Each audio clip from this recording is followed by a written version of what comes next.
안녕하십니까. 자, 오늘은 제1-9강 요한계시록 4장에 대해서 강의를 하고자 하는데, 이 4장은 3장의 교회 시대가 끝나는 시점, 라오디게아 교회의 3장 20절에 예수님이 문 앞에 서서 두드리는 순간에 4장으로 넘어가는 장면이 나오는데, 거기에 21절에 보면은 하나님 보좌에 함께 앉게 해주겠다, 이기는 자에게는, 이런 말씀이 나옵니다. 그래서 이 지금 현재 라오디게아 교회 예수님이 문을 두드리는 것과 마태복음 24장 33절에 문 앞에 서 있는 것과 병 앞에서 제가 연결성을 가지고 먼저 시간에 설명을 드렸습니다. 그 연결성을 지으면은 세대적인 것이다, 한 시대를 넘어가는 것이다 라고 하는 개념을 가지고 말씀을 드렸어요. 그래서 여기에서 이제 하늘나라라고 하는 그런 개념으로 넘어갑니다. 왜 3장과 이 6장 사이에 이 하늘나라의 개념이 여기에 들어가 있을까? 굉장히 중요한 문제야. 그러니까 이 위에, 이 뒤에 일어나는 6장 뒤에 일어나는 내용이 그냥 일어나는 게 아니고 하늘나라에서 이루어진 것이 땅에서도 이루어지고 땅에 이루어진 것이 하늘나라에 이루어진다라는 말이 말씀과 같이 하늘나라에서 허락이 없는 게 땅에 이루어지는 게 없다라는 거죠.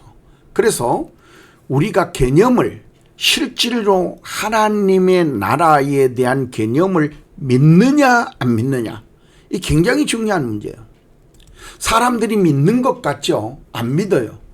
왜냐하면은 제가 이 학자들의 4장의 강의가 상당히 늦어져 이유가, 제가 그전에도 이걸 연구를 해서 가지고 있었지만은 근래 와서 이걸 강의를 계속 이어서 하는데 가장 걸리는 문제들이, 지나온 학자들, 주석가들, 목사님들이 이 4장과 5장의 내용을 상징적,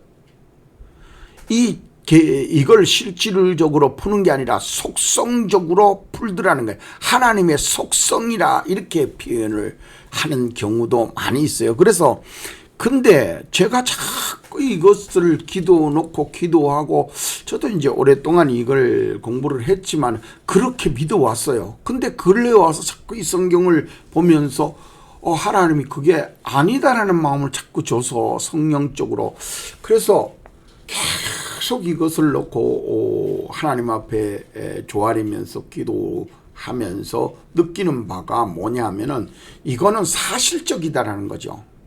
이게 우연적이거나 어떤 속성적이거나 상징적이 아니다라고 하는 거죠. 물론 성경에는 거의 상징적인 게 많죠. 비유적인 것이 많죠. 그런데 실질적인 것이다 하는 개념이 자꾸 나오는 거예요. 그래서 실질적인 것이라고 한다면은 그럼 왜 실질적이 되어야 하는가 하는 그런 것이 있잖아요. 그래서 성경적으로 제가 이걸 분석을 하면서 다시 한번 하나님 앞에 그 모든 말씀을 놓고 비교하며 기도해 봤습니다. 이게 사실적이라는 거죠. 그래서 요한계시록 3장 20절에 예수님이 와서 문을 두드리고 나서 하늘문이 열리는 그런 놀라운 역사가 4장 1절에 일어난단 말이죠. 예수님이 마태복음 24장 33절에 보면은 너희들이 이런 것을 보면 이 세대가 지나가기 전에 이 일이 다 이루리라. 천지는 없어져도 내 말은 없어지지 아니하리라 하는 말을 명백하게 해놓은 것이 있어요. 그렇다면은 하나님의 말씀이 명확하지 않느냐. 그래서 이 세대와 연결을 지어보면은 마태복음 24장에 나오는 예수님의 문 앞과 이 요한계시록 3장 20절에 나온 예수님의 문 앞, 이것을 비교해 봤을 때에 이것을 가지고 연동적으로 4장 1절에 연결되면 하늘문이 열리는 장면이 연속적으로 연결될 수 있다는 것이 명확합니다. 그래서 이것을 가지고 AI인데도 물어보고, 제가 또 주석이나 이런 환경을 봤는데, 주석이나 이쪽에는 전부 다 이게 상징적, 그 다음에 세대주의적인 데서는 휴거적 입장을 취하는 것들도 여러 군데 있더라 하는 것을 말씀드릴 수 있어요. 그래서 제가 이 강의를 전체를 배경적인 큰 틀에서 역사적으로 설명을 하기 때문에 제가 상세 설명은 다음에 강의적인 것을 할 때에 설명을 드리겠습니다. 그러나 오늘은 여러분들이 그러면 하늘문이 열렸다. 하늘문이 열렸다. 이것을 우리가 어떻게 이제 이해를 해야 될까? 이 요한은 밤모섬에 있었거든요. 그럼 밤모섬에 있다가 하나님이 하늘문이 열렸는 거를 이렇게 쳐다보니까 있더라는 거죠.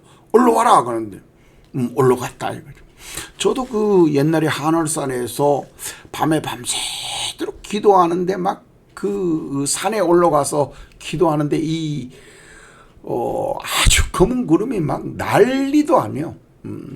비바람같이 막 치면서 그 비는 많이 오지 않았지만은 막 시커먼 구름이 막 풍랑이 불었어요. 근데 이제 계속 그래도 기도하고 있는데 밤 한 새벽 1-2시쯤 됐나?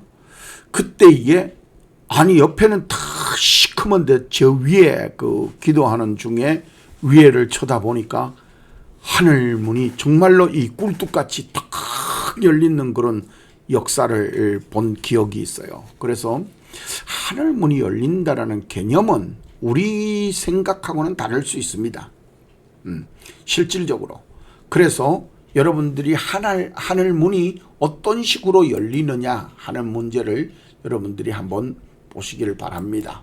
자, 그러면 이제 본격적으로 들어가서 하늘문이 열리는 장면을 시작해서 정말 우리가 하늘문이 열리는 그런 어떤 환경이 있느냐, 또 성경적으로 우리가 이 4장을 어떻게 하나님의 보호자 주변을 볼 것이냐, 이것을 설명을 드리고자 합니다.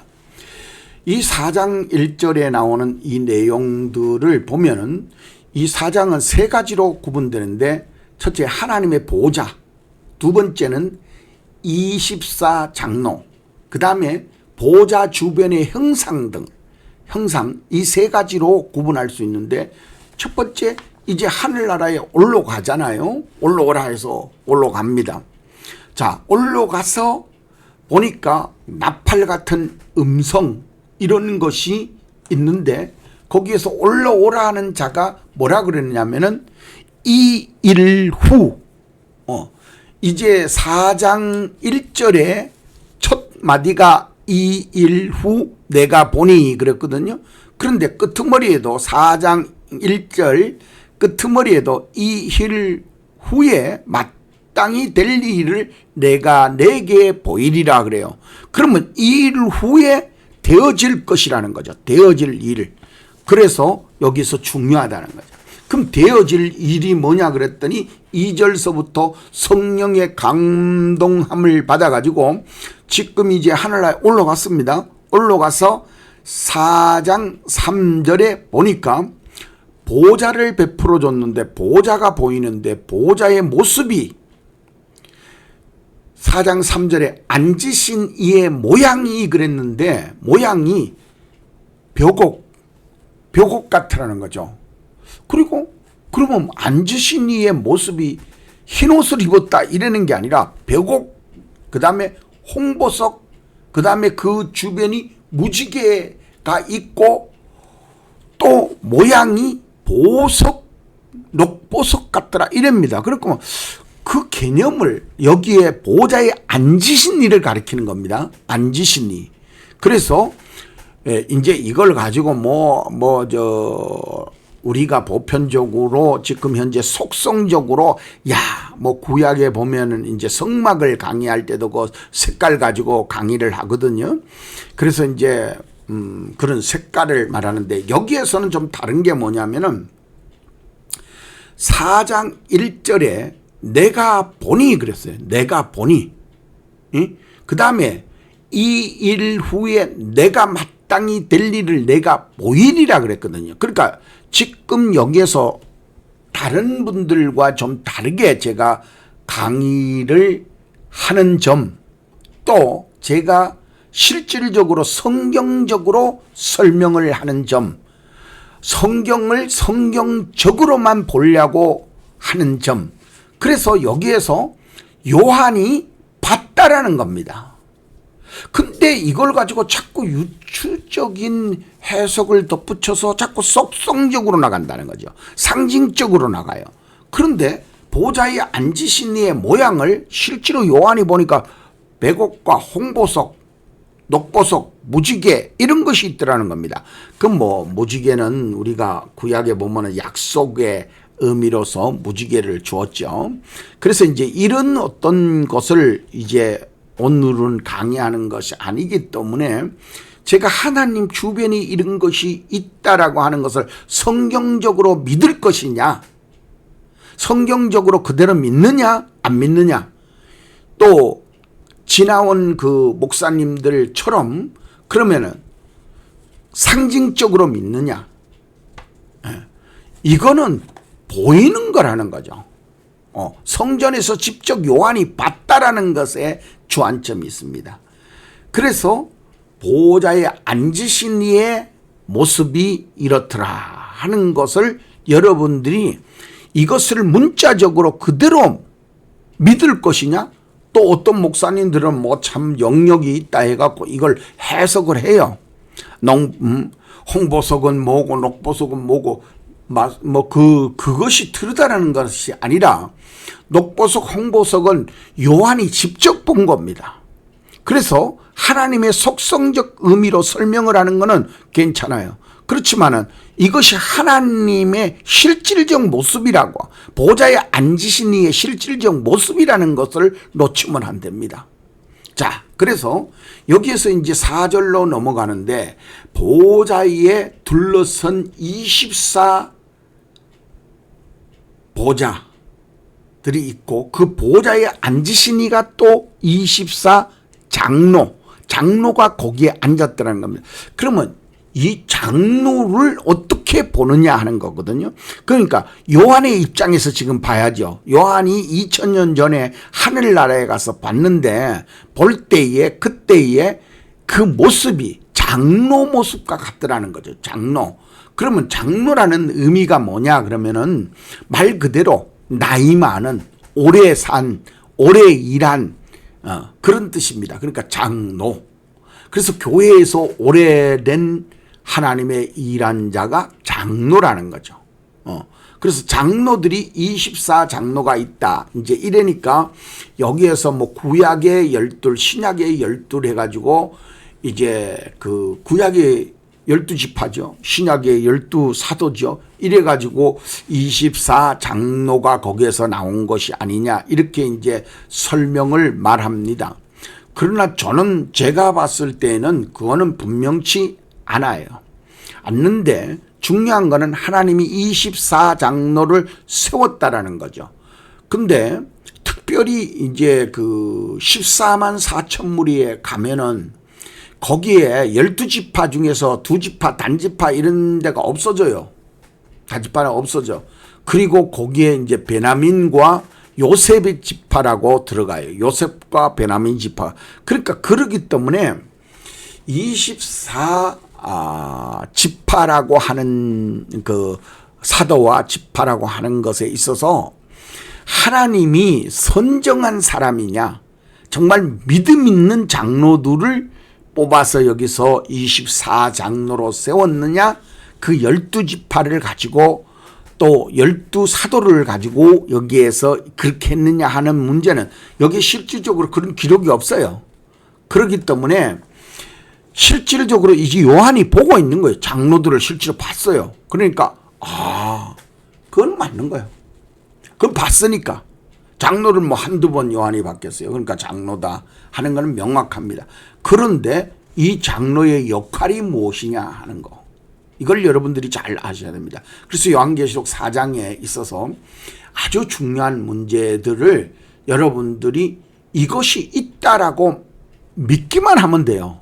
사실적이다 이런 것을 사실적이다라고 하는 것을 믿는 것과 안 믿는 것의 차이점이 굉장히 커요. 여러분들 한번 봐보세요. 그리고 나서 이제 24장로가 끝나자마자 이제 5절서부터는 전혀 다른 문제가 나옵니다. 5절로는 보좌로부터 번개, 음성, 내성이 나고 보좌 앞에 7 등이 있다. 등. 그러면 이게 뭐냐는 거죠. 그래서 보좌 주변에 24장로들이 또 여기에서 있죠. 24장로가 흰옷을 입었어요. 여기서는 흰옷이라고 나오죠. 근데 보좌에 앉으신 이는 벽옥이라고 했어요. 벽옥. 그래서 이 지금 현재 요한이 보고 있는 그 모습을 사실적으로 믿느냐, 이걸 속성적으로 믿느냐, 이걸 상징적으로 믿느냐 하는 차이점이 있다는 겁니다. 저는 요번에 이걸 연구하면서 구약을 여러를 봐도 하나님 앞에 자꾸 이 문제를 가지고 기도할 때마다 사실적이다 하는 거예요. 니 왜 그렇게 보냐라고 하는 질문이 자꾸 들리는 것 같아서 제가 사실적이다. 하나님 앞에서 7교회 마지막이 뭐라고 그래요? 7교회마다 성령이 교회들에게 하신 말씀을 들을지어다 그러는데 성령이 교회에게 어떻게 말하는지를 모르면 안 됩니다. 모르는 사람은 모르겠죠. 얘기해봐야 안 되는 거고. 그렇지만 분명한 거는 뭐냐면은 여기에서 보좌 주변에 번개와 음성과 내성이 있다. 이거는 여기만 나오는 게 아니에요. 구약에서도 나오고 여러 군데서 나와요. 근데 보좌에서 그럼 번개가 어떻게 있냐? 음성이 어떻게 있냐? 내성이 어떻게 있냐? 그럼 자, 음성이라고 그럽시다. 음성을 지금 내가 말하는데 내가 24시간 동안 계속 이 말 떠들겠습니까? 아니요. 지금 내 중단하면 소리가 중단되잖아요. 이와 같이 소리, 음성, 그 다음에 번개도 빠방 치고 나면 끝이잖아요. 근데 번개가 거기 있더라는 겁니다. 어떤 개념으로 있었을까요? 또 음성이 어떤 게 있을까? 그럼 또 내성이 있어요. 그럼 번개와 내성이 비슷하죠. 내성은 아주 강한 어떤 그런 사람들이 아우 저 내성 쳤어 그러면 깜짝깜짝 놀래죠. 막 그냥 꽝꽝거리면서 정말 집에 유리창이 다 깨질 정도로 그렇게 썩차게 하는 거를 내성이라고 하죠. 내성. 그래서 여러분들이 번개와 음성과 내성이 여기에 있더라는 것이죠. 그리고 하나님의 7 영이 있다. 그러면 하나님의 7 영이 사람 눈으로 봤을 때 어떻게 존재하고 있냐는 거죠. 존재하고. 근데 우리는 있다라고 믿는 것이 중요하다는 거죠. 있다라고 믿는 것. 그 자체를 그 사실대로 믿는 거예요. 근데 자꾸 유치를 해서 성령이 어떻고 저떻고 자꾸 그러는데 여기에는 지금 요한이 보고 있다라는 거예요. 보고 있다. 내가 기도하면서 자꾸 느끼는 바가 그거예요. 요한이 실제로 봤는데 왜 자꾸 그걸 갖다가 속성적이고 유추적 속성을 요한이 지금 보고 있는데 속성적으로 그렇게 볼 수가 있나요? 이거는 사실적으로 보여줬다라는 거거든. 그래서 여러분들이 이것을 좀 더 세밀하게 볼 필요성이 있다. 보좌 앞에는 수정과 같은 유리바다가 있고 그랬어요. 수정과 같은 유리바다. 이거는 요한계시록 끄트머리에도 있죠. 그러니까 수정과 같이 아주 맑고 투명한 어떤 거, 하나님의 어떤 그 거룩성, 신성, 깨끗함, 이런 어떤 것을 표현하는 거는 맞을 수 있어요. 그러나 나는 아니다. 하나님의 성전 자체가, 하늘나라의 성전 자체가 이런 것이 존재한다. 왜냐하면 앞에 보좌에서는 벽옥이라고 하는 게 있기 때문에. 그래서 왜 이렇게 봐야 하는 거를 여러분들이 자꾸 제가 말하는 중에 캐치를 하셔야 돼요. 성경 말씀 그대로 믿지 않으면 앞으로는 자꾸 왜곡되게 만들어요. 이 사탄들이, 적그리스도들이 마태복음 24장에 보면은 자꾸 거짓 그리스도들이 나와가지고 거짓 선지자들이 나와서 자꾸 왜곡시키기 때문에 그래요. 에? 왜곡시킨다고. 여러분들이 한번 생각해보면 천주교가 얼마나 거룩해요. 그런 그 모형과 환경을 가지고 여러분들인데 강의하는 거 하고 정말 거지 나사로처럼 예수님 그 부대자루 하나 그 걸치면서 3년 동안 다닐 때 내가 그 성경을 이렇게 지금까지 보면서 예수님이 어디 가서 옷 갈아입었다 이런 말이 없어요. 옷 빨아입었다 이런 말도 없고. 그렇다면 예수님 모습이 어떻을까요? 그렇다고 3년 동안 뭐 안 갈아입었다 이런 얘기는 아닙니다만 그러나 그런 내용들이 없어요. 그게. 그렇다면 그게 무엇이냐는 거죠. 그렇다면 지금 형상이 예수님의 형상이 어떻게 했냐. 니고데모에 찾아와서 바리새인들과 이런 사람들 율법사들이 예수님을 얼마나 무시해요. 왜? 외형적으로가 아니겠느냐. 외형적으로가 얼마나 참 우리가 생각을 상상을 초월하는 그런 어떤 좀 예수님인데 그런 말씀 드리기는 그렇지만 좀 이렇게 초한적인 그런 모습이 아니었겠느냐. 그러므로 사람이 외형적인 걸 보고 예수님을 메시아를 판단했다는 거죠. 지금도 그러잖아요. 메시아를 판단할 때에 이단들이나 이런 데 화려하고 막 그냥 빵빠레 울리고 이러면 거기 진짜 재림지라고 그러잖아요. 그건 뭔 재림지요. 그 말도 되도 않는 소리지. 그건 멸망받을 자들이요. 그거는. 그러니까 누가 아마 제가 이런 말하면 그쪽에 있는 사람이 혹시라도 이 강의 들으면은 기분 나빠할 수 있고 또 그쪽에 있는 사람들 중에서는 거기는 이렇게 조직사회니까 조직에서 아마 이게 외부적으로 뭔 강의를 하면은 아마 몰려들어 가지고 이 강의를 캐치하고 좀 특이한 것이 있나 하고 캐치하는 사람들이 있을 거요. 거기도 그 자료를 수집하는 사람들이 있을 거란 말이죠. 왜냐하면 일반 교회 같은 데는 그렇게 막 하기가 어렵지만 거기는 조직사회예요. 그래가지고 아마 별도로 둘 수도 있어요. 그러나 분명한 거는 뭐냐면 그거는 안 맞다는 거죠. 거기에서 2단이든 7단이든 그거는 세상 사는 데는 그러잖아요. 바울도 사울도 그랬고 다윗도 그랬고 솔로몬도 그러잖아요. 살아생전에는 하나님이 함부로 그들을 죽이지 않아요. 죽이지 않는다고. 너 죄졌지? 죽여. 이렇게 하지 않았다는 거죠. 사울 왕도 하나님 앞에 죄를 졌지만 결국 그 죄를 회개하지 못하고 칼에 처박혀서 죽잖아요. 근데 그게 40년. 솔로몬이도 악하기가 그지없잖아요. 우상숭배의 원흉 아니요. 기집들 다 데리고 와갖고 아주 첩첩이 데려왔잖아. 그냥 첩이 아니라 첩첩을 데려와가지고 그렇게 악을 행하고 하나님 앞에 배신자 노릇했지만 하나님 뭐라고 그래요? 내가 다윗을 생각해서 네가 죽을 때까지 내 기다려 주겠다 그러잖아요. 그래서 그 죽은 다음에 쪼개버리잖아요. 나라를. 그래서 하나님의 그 개념을 잘 이해를 하셔야 돼요.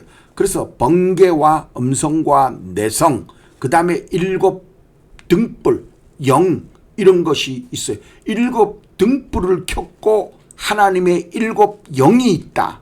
근데 그거를 우리가 속성적으로 아무리 잘한다고 막 분석하고 이래봐야 실제로 하나님의 그 전능성이 거기에 있는 데에서는 우리가 평가하기 힘듭니다. 무엇이라 이렇게 말하기 어렵다는 거죠. 왜냐하면 요한복음 1장 1절 이하에 보면 하나님이 태초에 말씀이 있었는데 말씀이 뭐라 그러냐면 있으라 하니까 있었다는 거거든. 태초에 하나님이 창조도 그러잖아요. 창조하시니라.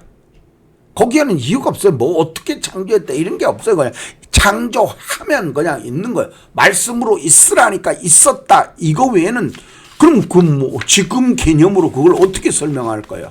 그런데 분명한 거는 하나님의 말씀이라고 하는 이 개념라는 루미아라고 하는 그 권력에 대해서 왜냐하면은 우리가 태양과 지구 사이에는 실제로 어떤 물질이 오가는 것이 없어요. 그래서 우주 공간을 갖다가 진공이다 이런 의미를 쓸 때가 많아요.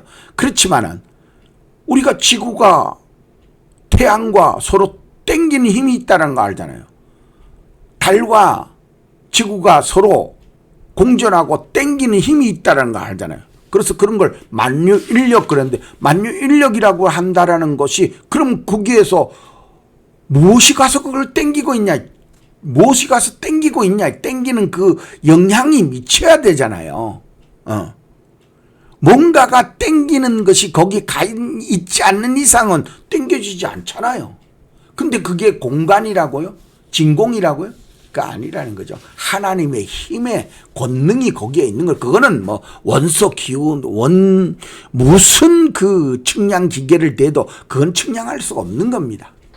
그래서 자, 여러분들이 이와 같이 하나님 주변에서 지금 유리바다 같은 것이 있고, 그 다음에 이제 중요한 건 4장 7절에 가면은 이제 6절 마지막 분에 내 생물이 있다 이래거든요. 내 생물이 있다. 6장 이 후반절에 내 생물이 있는데 앞뒤에 눈이 가득하더라. 만약에 생각을 해보세요.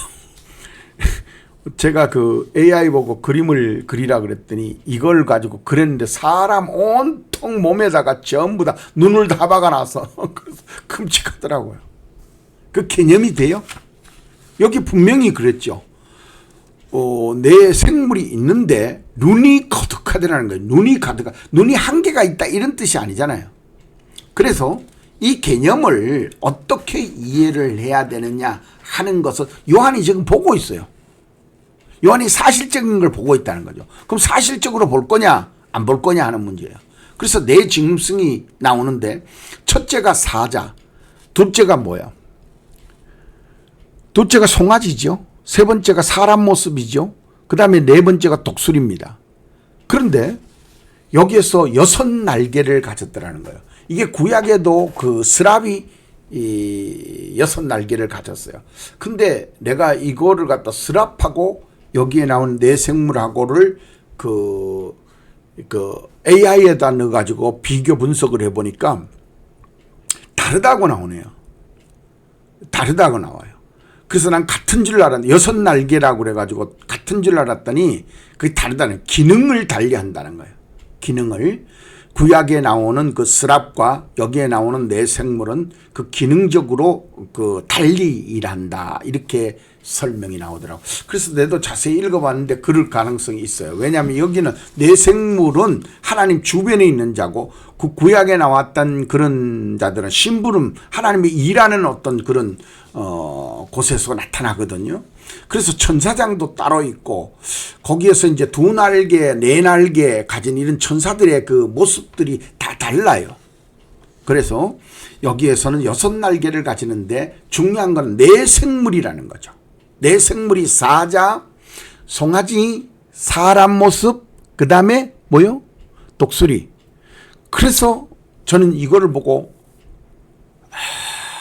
다시 한번 생각해 봤어요.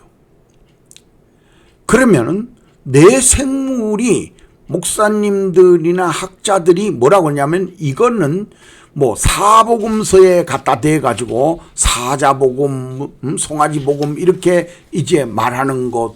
근데 그것이 뭐 그 복음서에서 그런 성격을 띠는 것은, 속성적으로 띠는 것은 뭐 틀리다고 말할 수 없어요. 그렇지만은 중요한 거는 요한이 여기서 내 생물을 봤다라는 거거든요. 속성적으로 본 것도 아니고 이게 상징적으로 본 것도 아니고 요한이 직접 보고 있다라는 거죠. 그래서 요한이 지금 올라가 가지고 이것을 하늘문이 열려서 올라가서 봤다 이거요. 근데 올라갈 때 나팔 같은 음성이 들려가지고 막 올라오라 이러더라는 거예요. 그래가지고 올라가서 보니까 하나님 보좌에 앉으신 이의 모습이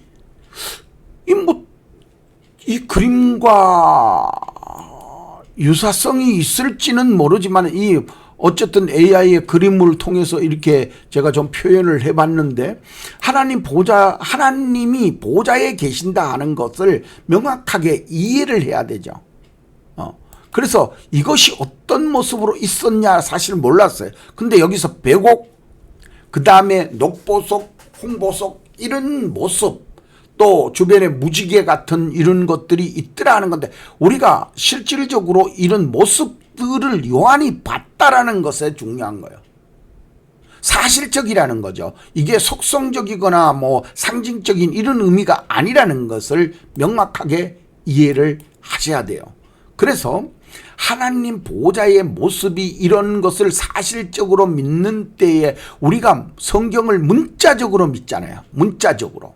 그래서 어떤 목사님은 문자적으로 믿는 데에 우리가 상당히 문제가 있다 이렇게 얘기하시는 분도 그 얘기하는 분도 있더라고요. 근데 성경을 제일 첫 번째는 문자적으로 믿는 거예요. 그래서 문자적으로 봤을 때 해석이 문자와 상징적인 것과 비교해서 그 우위를 가려가지고 그것에 이거는 비교법으로, 이거는 상징적으로, 이거는 영적으로 이렇게 분류해서 보는 거죠. 그 내용이요, 다른 거 없어요. 그런데 역사적으로 봤을 때 지금 현재 칼빈과 여러분들 잘 아는 대로 천주교, 그 다음에 알미니안주의, 이 세 개만 우리가 이제 개신교 쪽으로 장로교단 쪽에서 봤을 때 이 세 개만 보더라도 알미니안주의와 우리 칼빈주의에 있어서 가장 큰 문제가 자유의지잖아요. 자유의지. 그래서 자유의지 같은 경우에 우리가 자유로 구원받을 수 있다 하는 것이 알미니안주의고, 장로교단은 전적 부패이기 때문에 안 된다. 그런 거. 천주교회는 아예 그냥 하나님 앞에서 우리가 인간적 노력으로 구원받을 수 있다 하는 것이 천주교 쪽. 그래서 인간이 잘해야 된다 하는 것이죠. 그러니까 그런데 장로교단은 전적 타락, 안 된다 이거예요. 인간이 구원받을 수 있는 길이 없다는 거죠. 그래서 이제 그런 개념의 차이가 확실하게 나기 때문에 여러분들이 우리가 어떤 개념을 갖느냐 하는 거예요. 그래서 천주교에서는 담배 피우고 술 먹어도 자기가 자기가 알아서 하는 거니까 그게 뭔 문제냐 그러는 거고, 지금 개신교단 쪽에서 만약에 목사님이 담배 피우고 술 먹으면은 목사 그만둬야 되죠. 근데 먹는 사람이 있다, 술 마시는 사람이 있다, 담배 피우는 사람이 있다, 그게 죄냐, 이렇게 말하는 사람들이 있죠. 그래서 이런 개념에 믿는 데에 우리가 어떻게 믿을 것이냐는 문제. 그래서 보호자 중심적인 내용을 잘 살펴보고 유리바다 같은 거 이런 거를 볼 때 여기에도 이제 속성적으로 이제 설명한 것이 바로 그래요. 이 보호자는 하나님의 영광과 이런 권능, 주권 이런 걸 상징하는 것이고, 하나님의 언약을 무지개가 상징하는 것이다. 그리고 유리바다 이런 걸 하나님의 순결성, 평화 이런 것이 아니라고 하는 것이 아니라 실질적으로 이것이 하늘나라에 그대로 하나님의 천상, 그 보호자 주변에 이렇게 만들어져 있다라고 하는 것이 사실로 믿느냐 안 믿느냐는 거예요. 사실로 믿냐. 그러면 만약에 여기서 이제 사실로 안 믿었을 경우에 뒤에 나오는 것도 다 상징이라는 거예요. 사실로 믿지를 않고 상징적 사실을 믿지 않고 그게 추상적 사실, 그건 그냥 형식상이지 이렇게 넘어간다는 거죠. 그래서 굉장히 중요한 문제가 돼요, 신앙적으로. 그래서 우리가 하나님 앞에서 이 하나님 보호자의 앉으신 이의 모습을 보니까 그 모습이 벼곡이라 그랬죠. 그래서 벼곡이 뭘까 하고 좀 보니까 이런 형상이 이 벼곡과 같이 이렇게 맑고 투명한 거, 그 다음에 홍보석, 그 다음에 녹보석 이런 것이 유사성을 가지고 있다라는 얘기예요. 이게 이제 그 하늘나라에 지금 실제로 그 요한이 받는 그 색깔, 그 모양인지는 정확하게 이해할 수 없습니다. 근데 유사성이 있을 것이다. 이렇게 투명하고 또 그 다음에 홍보석 같이 아주 빛난 그런 붉은 빛난 것이 있을 것이고, 녹보석 같이 아주 청명한 그런 것이 있을 것이다 하는 것은 명확하다는 거죠. 그건 요한이 사실로 본 것이지만, 그러나 그것이 똑같냐 하는 문제가 아니라 유사성, 우리가 그 본 것을 전달받은 것이 유사성으로 전달받죠. 실제로 그 본자가 봤을 때에 아마 거의 이거는 뭐 똑같을 거라는 거죠. 그래서 하나님 보좌에 이제 24장로, 그러면 24장로가 어떻게 있을 것이냐, 하나님 보좌에 24장로. 여기에 이제 근데 보좌에 앉으시니까 이런 형상은 아니겠죠. 아까 말한 대로. 그 다음에 24장로들이 여기에 또 주변에 의자가 있고 여기에 보좌에 그 자리에 앉았더라 하는 것이 성경의 의미의 내용입니다. 그리고 또 보좌 앞에는 보니까 이 뭐라 그럴까요? 이 녹보 뭐 아주 그냥 수정같이 맑은 그런 것이 있더라 하는 것이죠. 그러니까 이런 형상이라고 하는 유사성을 가지고 있는 것이 실제로 그 모습을 우리는 사진처럼 찍어서 보지를 못했기 때문에, 그러나 분명한 것은 이런 것이 사실적이라고 하는 거죠. 사실적. 이 사장은 추상적인 거나 상징적인 거나 이런 것만이 돼서는 안 된다는 거죠. 하늘나라가 이런 사실적인, 요한이 실제로 봤기 때문에. 그리고 여기에 나오는 이제 내 생물 같은 그런 거를 비춰보면은 여러분들이 이해가 가실 거예요. 그래서 24장로들이 여기에 있다라고 하는 것이 과연 그러면 어떤 식으로 있느냐 하는 문제가 있거든요. 그래서 그것까지가 우리가 이제 유추적으로 강해를 할 때에는 뭐 원어적으로 분석을 하고 또 이것을 갖다가 비유법으로 해서 이것을 보지만, 오늘은 여기에서 24장로들이 하늘에 있는데 그들이 면류관을 받아가지고 있더라 하는 정도만 아시면은 우리가 그 사실을 그대로 믿느냐 하는 문제만 해결되면은 그 다음 거는 또 여러분들이 좀 더 연구하고 공부하고 하고 또 기도하고 이래서 하나님의 나라에 대한 그런 좀 구체적인 것을 알 수 있다라는 거죠. 그래서 24장로들이 정말로 우리가 어떤 모습으로 어떻게 했길래 그가 24장로라고 하느냐 했을 때에, 여러분들 아시는 대로 이제 장로들이 유대적인 입장에서 봤을 때에 뭐 이렇게 좀 동양적인 모습으로 많이 띄었는데, 이런 어떤 나이 연세 든 분들의 모습으로 갖추어져 있어서 그렇게 말하지 않았겠느냐. 그렇다면은 여기에 24장로들이 또 서양적인 의미에서 이런 식으로 또 모습으로 나타난 그런 모습이 있을 수도 있다. 그런데 거기에 면류관이 그분들에게는 있다는 거죠. 면류관이 그분들에게는 있었어요. 그렇다고 보면 하나님 앞에 상당한 지위와 또 상당한 하나님 앞에 서서, 근데 이분들이 주 업무가 뭐였느냐 하는 것을 봐보면 거의 찬양입니다. 찬양.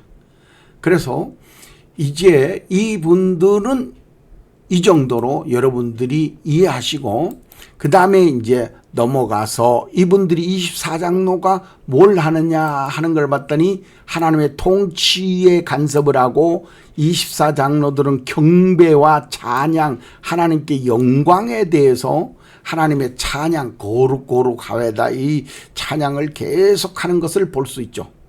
그래서 하늘나라가 우리가 실질적으로 그 사실적으로 믿느냐? 자, 그래서 여기에서 이제 내생물이 나오는데, 내생물이 아주 구체적으로 좀 살펴보면은 그렇습니다. 자, 내생물에 대해서 첫째 생물이 사자 같은 형상, 그 다음에 이제 송아지, 인간의 모습, 그 다음에 독수리인데, 자, 사자는 왕권, 권능을 상징한다. 그런 상징이라고 하는 상징을 상징할 수도 있지만은 이거는 사실적이라는 거죠. 근데 중요한 거는 요한이 가서 보니까 이 네 생물이 하나님 보좌 옆에서 보좌하고 있더라는 거죠.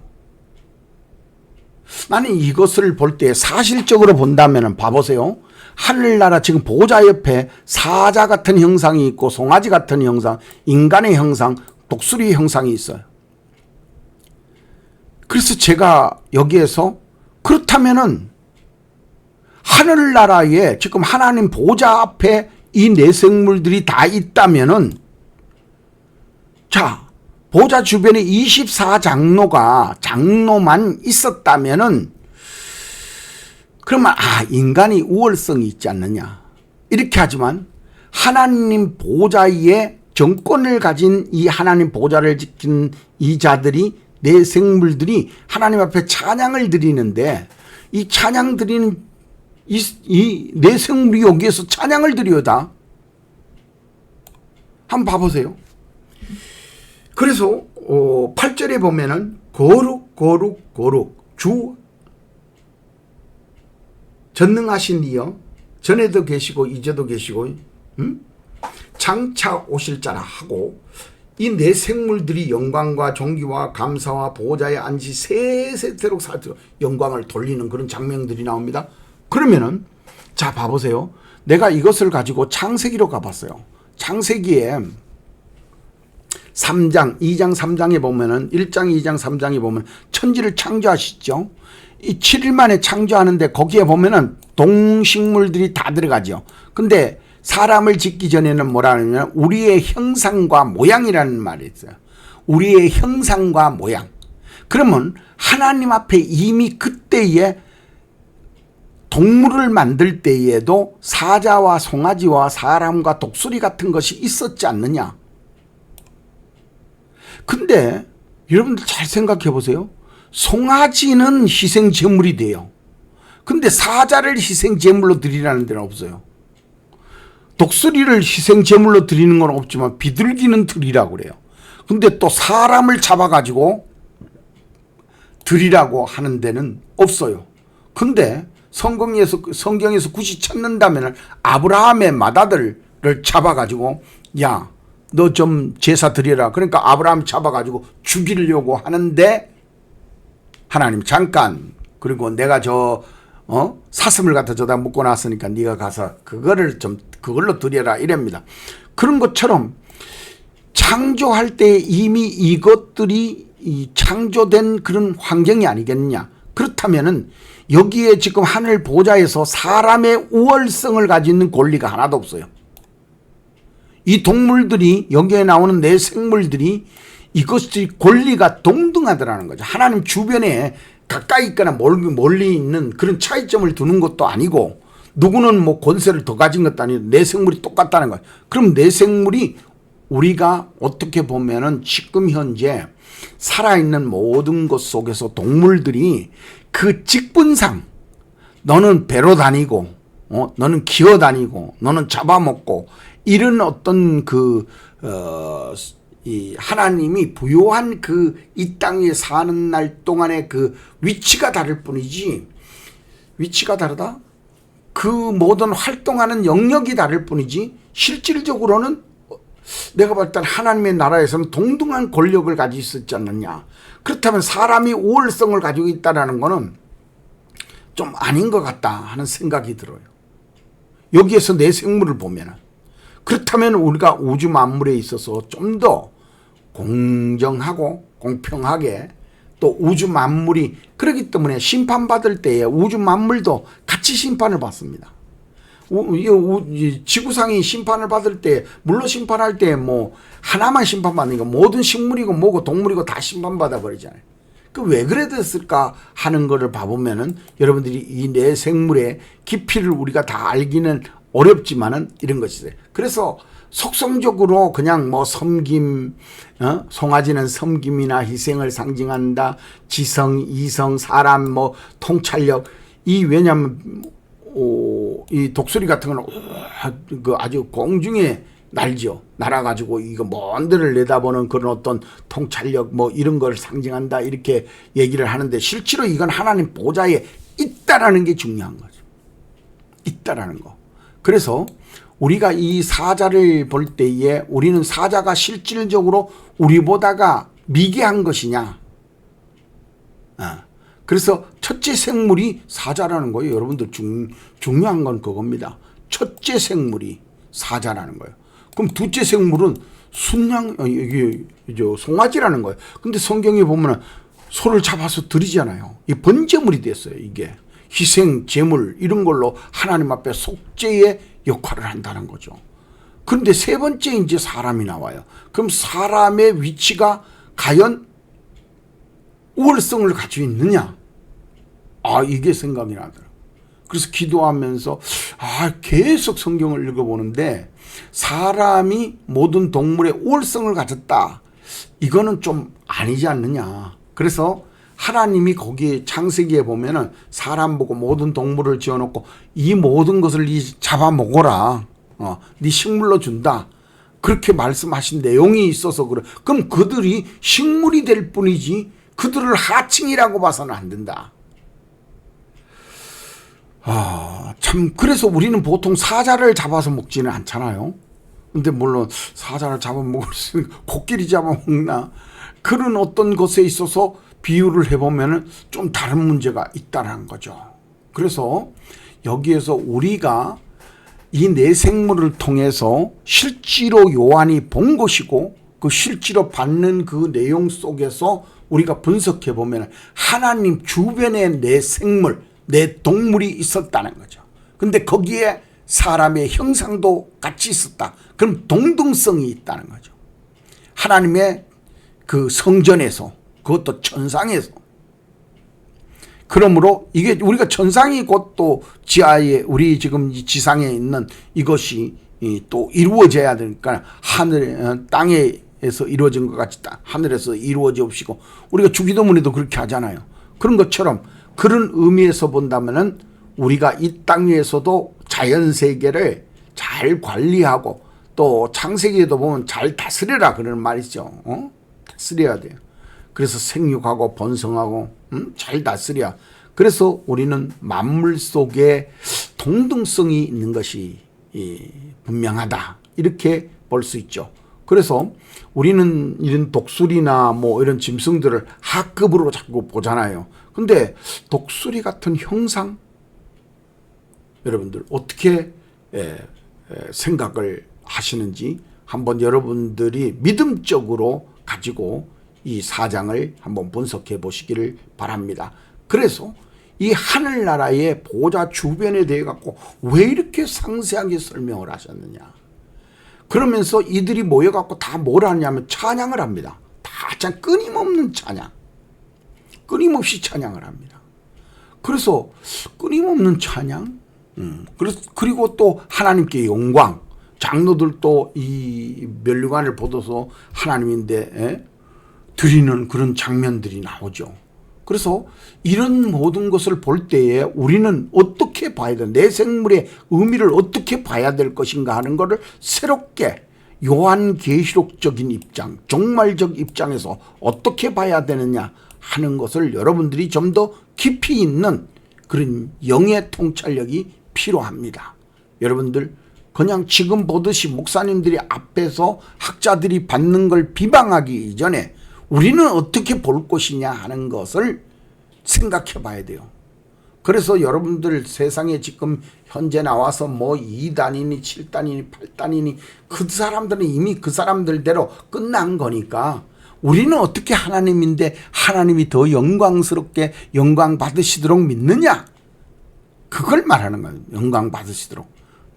괜히 어디 가고 뭐 예수님이다 재림주다 하는데 쫓아가고 거기 가서 이상한 그 신앙이나 배워가지고 막 그 봐보면은 도대체 그 사람들이 아니 요새는 뭐 아주 뭐 차도 뭐 수십 대씩 끌고 다니면서 왜 돈 그런 식으로 하는지 모르겠어요.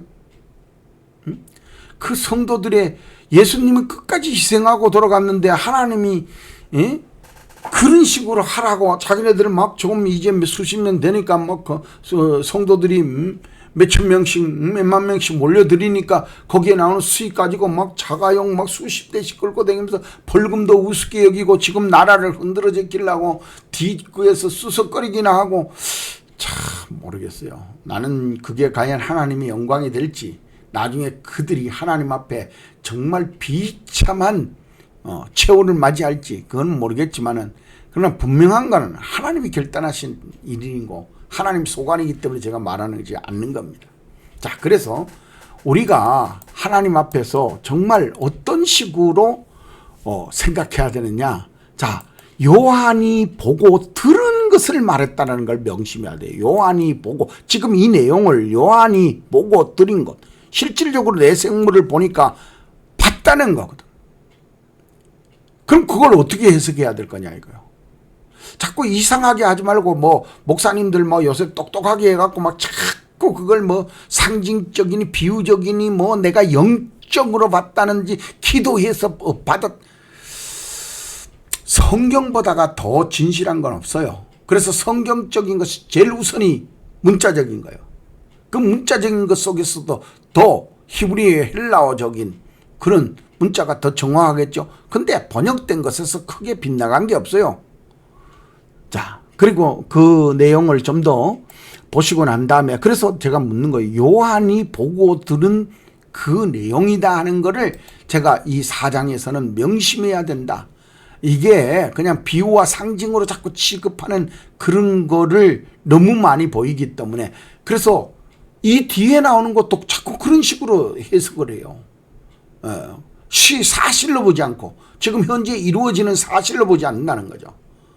그래서 마태복음 24장 32절에 이하에 보면은 무화과나무 비유를 배우라 그러는데, 그 배우는 것도 자꾸 상징적으로 취급해버리고, 아이고 뭐 어떤 사람은 그걸 가지고 사실적으로 하나님이 지금 무화과나무가 이스라엘이다 뭐 이렇게 비유를 해서 해석을 하지만, 어떤 사람은 그걸 가지고 지나친 해석이라고 또 2단이니 8단이니 그러고 명단에 올려놨어요.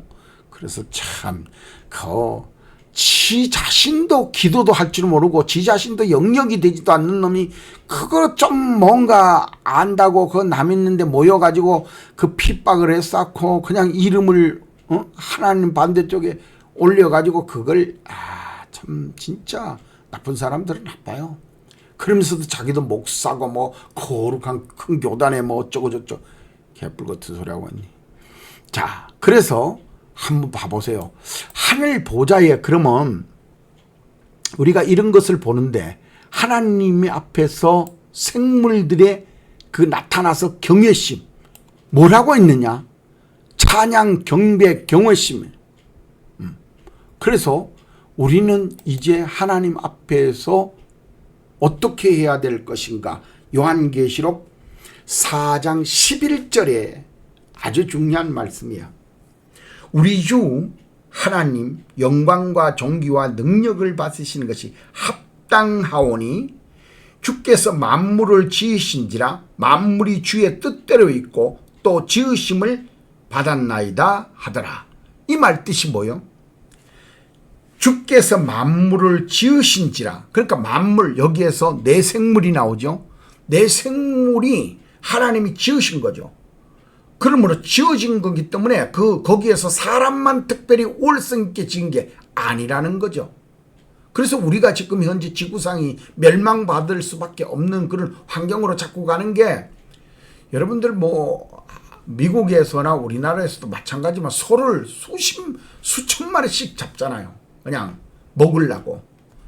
근데 먹으려고 우리가 고통 없이 잡는 거는 하나님이 승낙한 거지만은 하층으로 잡아가지고 아주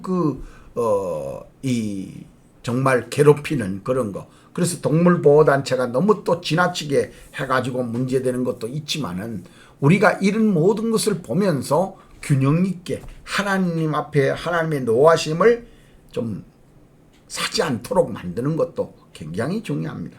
근데 지금은 이제 뭐 하나님이 없다고 하는 지도자들을, 정치인들을 보면은 뭐 오만방자죠. 오만방자가 그럴 데 없죠.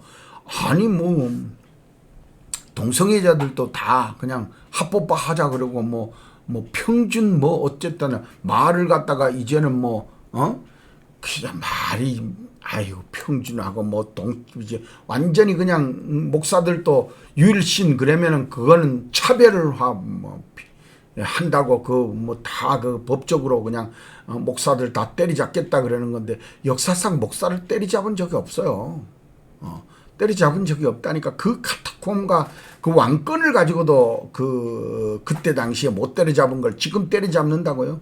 저 같아도 그냥 할 수 없으면 가서 순교하지 어떡합니까? 순교할 수 있는 능력이 될지 안 될지는 모르지만은 정말로 그들이 사자밥에 집어넣을 때 나도 가서 같이 뛰들지, 그러나 뭐 지금 마음으로는 그래요. 그냥 뛰들 수 있다 하는 생각은 가져. 그렇지만은 그들 앞에 가서 그들이 과연 뭐 칼을 들고 올지 총을 들고 올지 모르지만은 그 좋다 이거죠.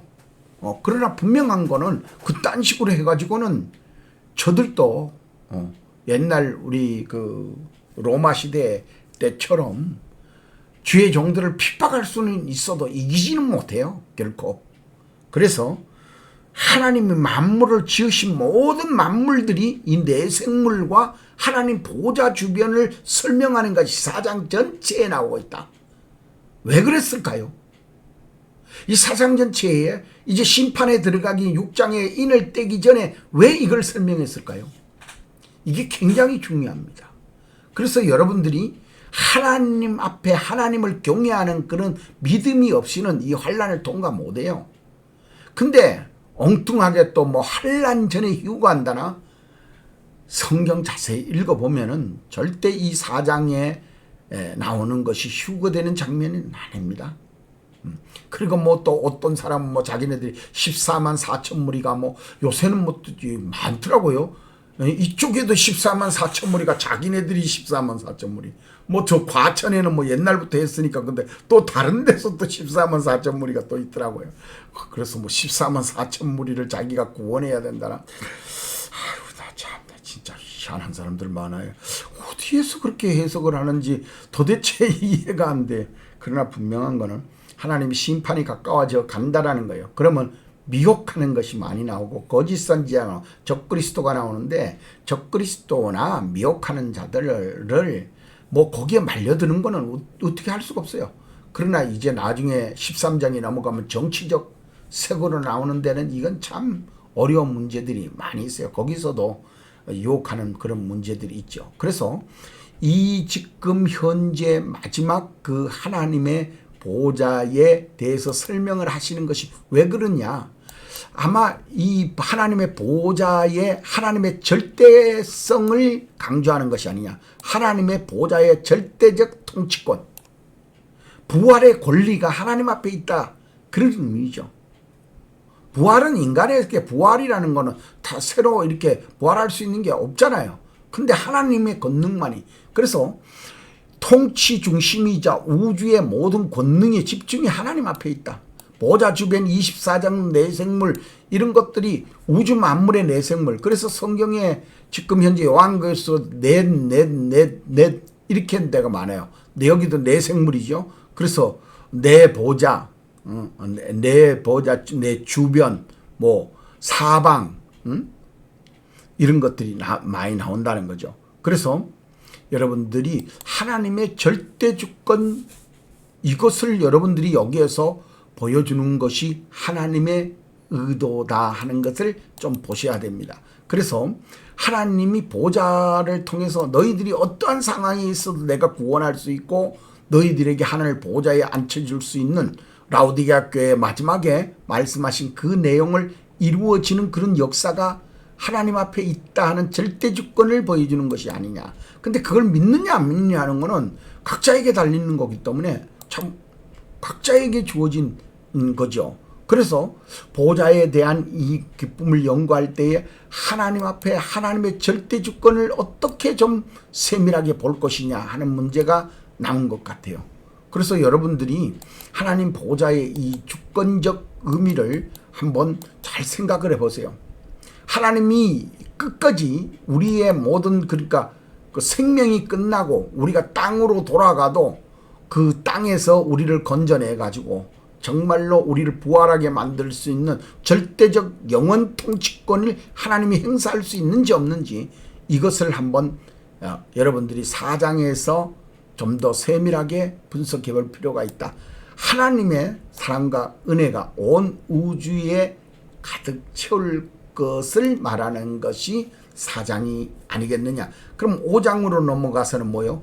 인에 대한 논쟁이 나와요. 하늘에서 거기에 모여서 하늘에 이제 우리도 지상 교회에서 교회를 어떻게 운영하냐, 또 누구를 어떻게 돕냐, 교회의 정치를 하듯이 하늘 5장에 가면은 이제 다음에 이루어지는 일을 어떻게 누가 이걸 여냐. 그래서 합당한 자가 누구냐 이 말이 나옵니다.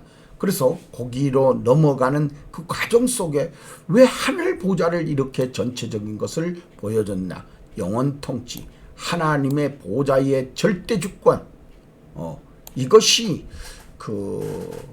확실하다. 그래서 저는 칼빈이 말한 대로, 서두에 칼빈이 말한 대로 하나님의 절대 주권이지, 우리가 뭐 자유의지로 하늘나라에서 뭐 부활할 수 있다, 이런 믿을 수 있다 이러는 거는 개념상 맞지 않습니다. 하나님의 절대 주권적으로 부활하는 것이고 절대 주권적으로 하나님 앞에서 부름을 받을 수 있는 것이지, 이 창세기부터 연구해 보면은요, 성경을 자세히 얘기해 보면은 이 자유의지로는 타락할 수밖에 없어요. 솔로몬이 타락을 안 했어요. 다윗이 타락 안 했어요. 사울이 타락 안 했어요. 다윗은 그 하나님이 나중에 그 용서하고 다윗의 자손이니 뭐 어쩌니 그러지.